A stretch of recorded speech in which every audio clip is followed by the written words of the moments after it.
Madam President, distinguished members of the Court, it is an honor and a privilege for me to appear before you today on behalf of the Republic of South Africa. I wish to express my gratitude to the Court for convening this hearing on the earliest possible date to entertain South Africa's request for the indication of provisional measures in this matter. In our application, South Africa has recognized the ongoing Nakba of the Palestinian people through Israel's colonization since 1948, which has systematically and forcibly dispossessed, displaced, and fragmented the Palestinian people, deliberately denying them their internationally recognized inalienable right to self-determination and their internationally recognized right of return as refugees to their towns and villages in what is now the State of Israel. We are also particularly mindful of Israel's institutionalized regime of discriminatory laws, policies and practices designed and maintained to establish domination, subjecting the Palestinian people to apartheid on both sides of the Green Line.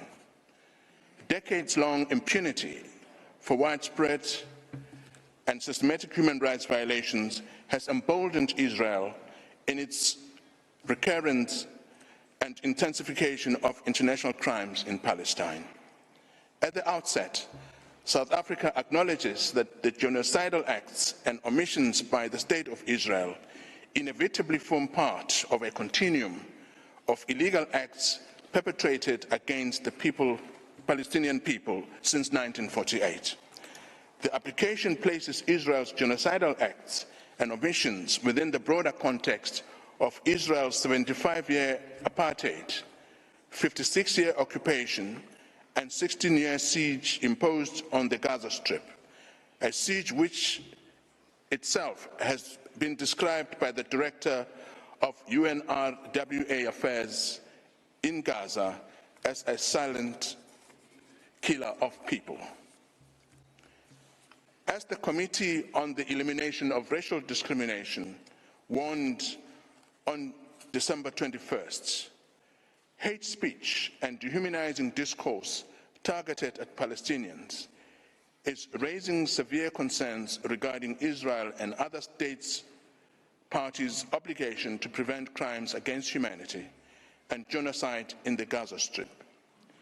This warning has been followed by a succession of warnings, including by 37 United Nations special rapporteurs, of the failure of the international system to mobilize to prevent genocide in Gaza.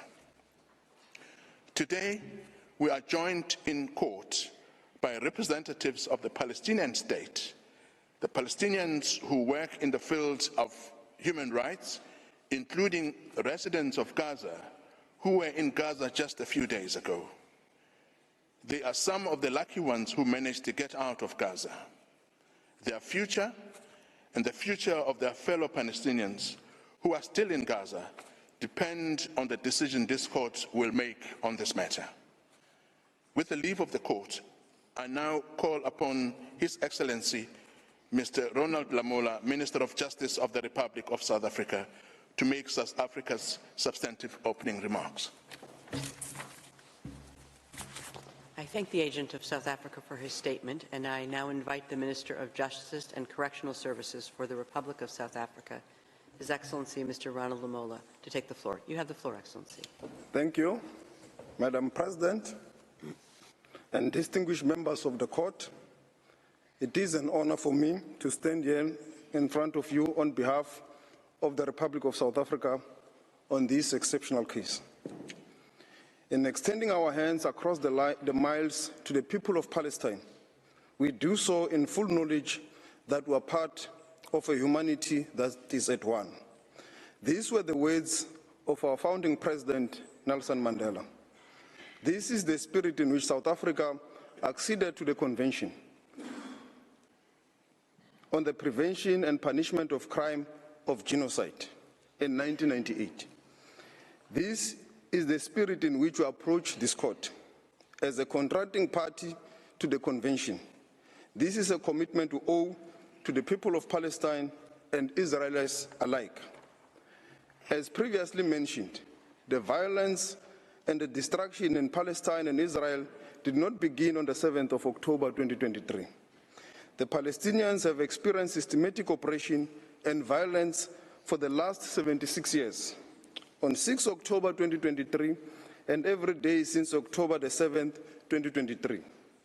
In the Gaza Strip, at least since 2004, Israel continues to exercise control over the airspace, territorial waters, land crossing, water, electricity, and civilian infrastructure, as well as over key government functions. Entry and exit by air and sea to Gaza is strictly prohibited, with Israel operating the only two crossing points.